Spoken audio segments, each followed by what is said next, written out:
आप सभी को जय श्री कृष्ण दोस्तों। पिछले 2 वीडियो में हमने संगीत के 7 शुद्ध स्वर, 4 कोमल स्वर और 1 तीव्र स्वर सीखा। ठीक है, गिनती करके ये पता लगाया कि कौन सा स्वर कौन सी गिनती पर स्थित होता है और उसको जब हारमोनियम पे, कीबोर्ड पे हम अप्लाई करेंगे तो हमारा सरगम जो है वो बजेगा ही बजेगा। और बजाने के साथ गाना भी हमने सीखा था, जिनको गाने में इंटरेस्ट है। ठीक है, अब आज एक और महत्वपूर्ण शब्द है जिसको हम कहते हैं सप्तक। भारतीय संगीत में सप्तक का स्थान बहुत ही महत्वपूर्ण है और जब तक आप इसको नहीं समझेंगे तो आप आगे वादन या गायन नहीं सीख सकते हैं। ठीक है, तो अभी हम सप्तक की बात करते हैं। सप्तक क्या होता है? तो जैसे ही पिछले वीडियो में हमने सीखा था सा से लेके नी तक सारे स्वर और गिनती की थी 1 से 12 तक की, इसी में हमारे हर तरह के स्वर हमारे आगे।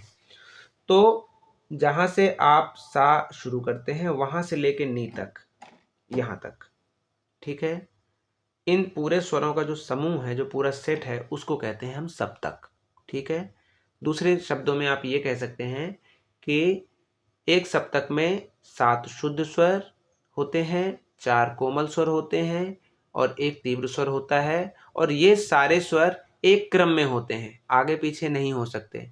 तो क्रमबद्ध स्वरों का जो समुदाय है, 7 स्वरों का समुदाय है, उसको हम सप्तक कहते हैं। ठीक है, 7 और 12 में कंफ्यूज मत होना। जो बाकी के 5 स्वर है वो इन्हीं 7 स्वरों का विकृत रूप हम उसको कहते हैं, बदला हुआ रूप है। तो आप ये भी कह सकते हैं कि 7 स्वरों का क्रमबद्ध समूह जो है सप्तक कहलाता है। या फिर आप इस तरह से बोल सकते हैं कि 7 शुद्ध, 4 कोमल और 1 तीव्र स्वरों का जो पूरा समूह होता है उसको हम सप्तक कहते हैं। ठीक है, मेरे हिसाब से आपको समझ में आ गया होगा। अब सप्तक के होते हैं 3 प्रकार: मंद्र सप्तक, मध्य सप्तक और तार सप्तक। ठीक है, तो तीनों ही सप्तक है, तो 12 के 12 स्वर तीनों ही सप्तक में होंगे। अंतर क्या होता है ये समझ लीजिए। तो मंद्र सप्तक और तार सप्तक को समझने के लिए सबसे पहले हम मध्य सप्तक को समझेंगे। तो मध्य सप्तक वो सप्तक होता है जहां से आप अपना सा बजाना शुरू करते हैं और वहां से लेके नी तक जाते हैं।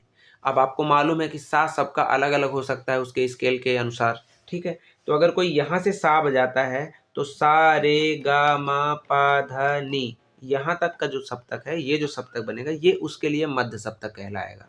ठीक है, अब मध्य सप्तक समझने के बाद आपको मंद्र सप्तक समझना है। तो मध्य सप्तक से पहले के जितने भी स्वर होंगे वो सारे मंद्र सप्तक के स्वर होंगे। ठीक है, सा के बाद नी, धा, पा, मा, ग, रे, सा। ठीक है, तो ये सारे स्वर मंद्र सप्तक के होंगे और मंद्र हम इसको इसलिए कहते हैं कि ये इनकी पिच लो होती है, मध्य सप्तक से दुगनी लो पिच होती है इसकी। ठीक है, जैसे ना सा, नी, धा, पा, मा,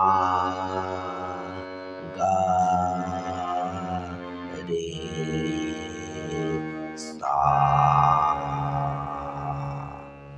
तो आपने देखा कि मंद्र सप्तक के स्वरों की पिच बहुत लो होती है, तो ये मंद्र सप्तक हो गया। अब तार सप्तक हमारा कहाँ से शुरू होगा? मध्य सप्तक का नी जहां पर खत्म होता है। मध्य सप्तक का नी अगर आप यहां से बजा रहे हैं तो आपका नी यहां पर आएगा। इसके बाद जो सप्तक शुरू होगा वो तार सप्तक होगा और इसके स्वरों की जो ऊंचाई होती है वो मध्य सप्तक से 2 गुनी होती है। ठीक है, जैसे मैं मध्य सप्तक के स्वरों को गा रहा हूं एक बार फिर से, सा रे गा मा पा धा नी। अब ये नी आया, नी के बाद जो हमारा सा शुरू होगा वो तार सप्तक का सा होगा। नी सा